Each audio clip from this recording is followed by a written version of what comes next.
Minimalism and simplicity are often used interchangeably, but in reality, they are distinct concepts, each with its own philosophy, aesthetic, and impact on our lives. Understanding their differences not only deepens our appreciation for design, art, and lifestyle choices, but also helps us make more intentional decisions in our everyday routines. Minimalism, at its core, is a deliberate reduction to the essentials. Whether in art, architecture, interior design, or even lifestyle, minimalism aims to strip away the unnecessary, leaving only what truly matters.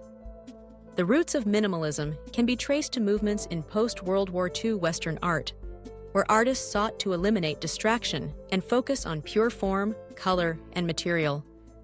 In minimalist design, you'll often find open spaces, monochromatic color palettes, and an absence of ornamentation. The motto could be summed up as less is more. Every object, every line, every color serves a purpose, and nothing is added for mere decoration. Simplicity, on the other hand, is about clarity and ease. It doesn't necessarily mean having less, but rather making things straightforward and accessible. Simplicity could involve clean lines and uncluttered spaces, just like minimalism, but it's driven by the desire to make life easier to navigate, whether that's a room that's easy to move through, a product that's intuitive to use, or a process that's quick to understand.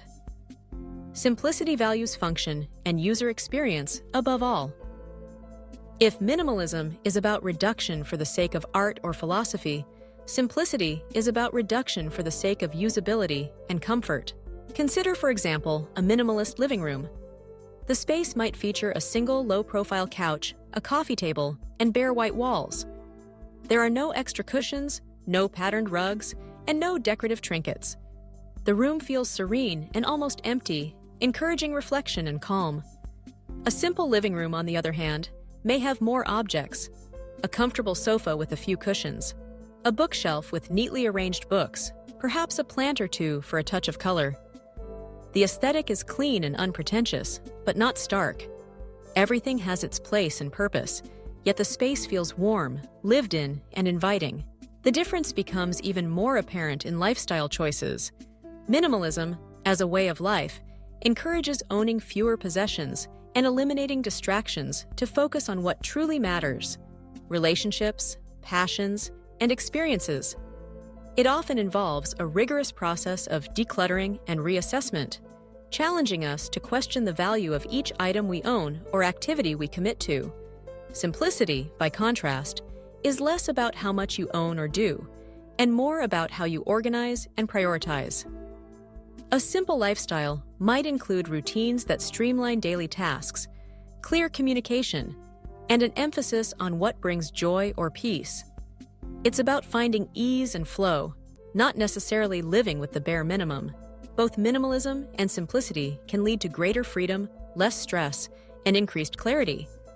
However, minimalism often feels more radical, more intentional in its constraints, while simplicity offers flexibility and ease.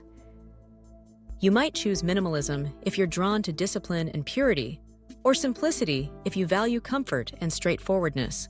Ultimately, minimalism and simplicity are not in opposition. In fact, they often work hand in hand. A minimalist space is almost always simple, but a simple space doesn't have to be minimalist. The key is to understand what you want out of your environment and your life. Do you crave serenity and focus, or do you seek ease and accessibility? By recognizing the difference between these two philosophies, you can find the balance that best suits your personality and needs, shaping a world that is both meaningful and manageable. Minimalism is often pictured as a life lived in a spotless, white apartment, with barely any possessions and an abundance of serene, empty space. But what happens when you add a family into the mix? Children, toys, school supplies, and a steady stream of daily needs. Is it truly possible to embrace minimalism with a family, or is it just an unattainable ideal for households bustling with activity? The truth is, minimalism with a family doesn't mean stripping away everything or living with the bare minimum. Instead, it's about intentional living, choosing what matters most, letting go of excess, and creating a home environment that supports the values and well-being of everyone who lives there. At its core, family minimalism is about simplifying life to make room for what really counts: quality time, meaningful experiences, and deeper connections. The journey toward minimalism as a family begins with a shift in mindset. It means recognizing that happiness doesn't come from having more things, but from cherishing what you already have. The first step is often a family conversation. What do we value? What do we want our home and our lives to feel like? Involving everyone in these discussions helps ensure that minimalism becomes a shared goal instead of a set of rigid rules imposed from above. Decluttering is a natural place to start. Families accumulate a lot: outgrown clothes, forgotten toys, duplicate kitchen gadgets, stacks of paperwork. Tackling these items together, room by room, teaches children valuable lessons about decision-making, gratitude, and letting go. Rather than focusing on what's being lost, families can talk about what they're gaining: a calmer space, easier routines, and more opportunities to focus on each other. Minimalism with children doesn't mean denying them joy or stifling their creativity. In fact, children often thrive with fewer toys, as it encourages them to use their imagination and make the most of what they have. Rotating toys, choosing open-ended playthings, and curating a small selection that's easily accessible can actually lead to more engaged and independent play. Another key aspect is mindful consumption. Family minimalism challenges the cycle of endless buying that often accompanies modern parenting. Instead, it's about making thoughtful choices, selecting toys that last, clothes that truly fit needs, and experiences over things. Birthdays and holidays can become opportunities to ask for experiential gifts, like trips to the zoo, art classes, or a special day out as a family, instead of more material items. Schedules can also be simplified. Minimalism isn't limited to physical possessions. It's about reducing mental clutter too. Families can look at their commitments and ask, are we overbooked? Do we have enough downtime? By prioritizing rest, play, and family connection over a packed schedule, families can find more balance and less stress.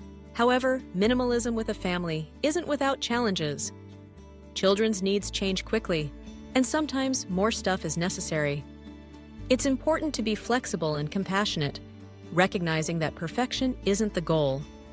There will be times of messiness and chaos, and that's okay. Minimalism is a journey, not a destination.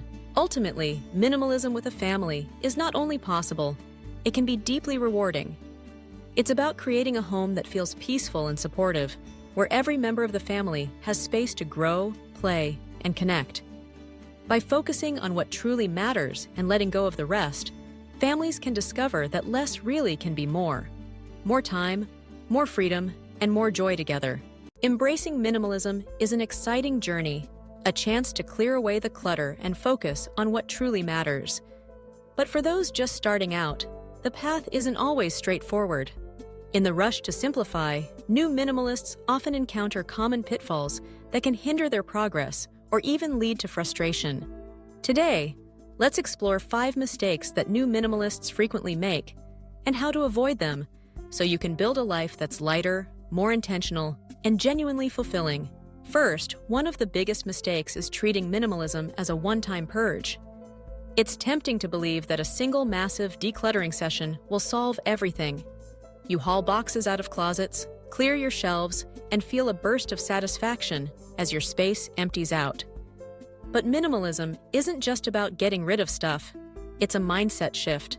Without addressing the habits and thought patterns that led to clutter in the first place, it's easy to slip back into old ways. True minimalism is ongoing.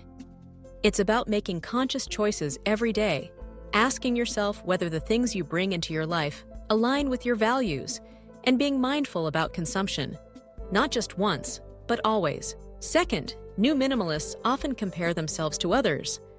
Social media is full of airbrushed photos of pristine, white-walled apartments and capsule wardrobes arranged with military precision. It's easy to feel inadequate if your version of minimalism doesn't look the same. But minimalism isn't a competition, and it certainly isn't about copying someone else's aesthetic. Your journey should reflect your unique needs and circumstances. Maybe you love color, or you have a hobby that requires tools and materials. That's okay.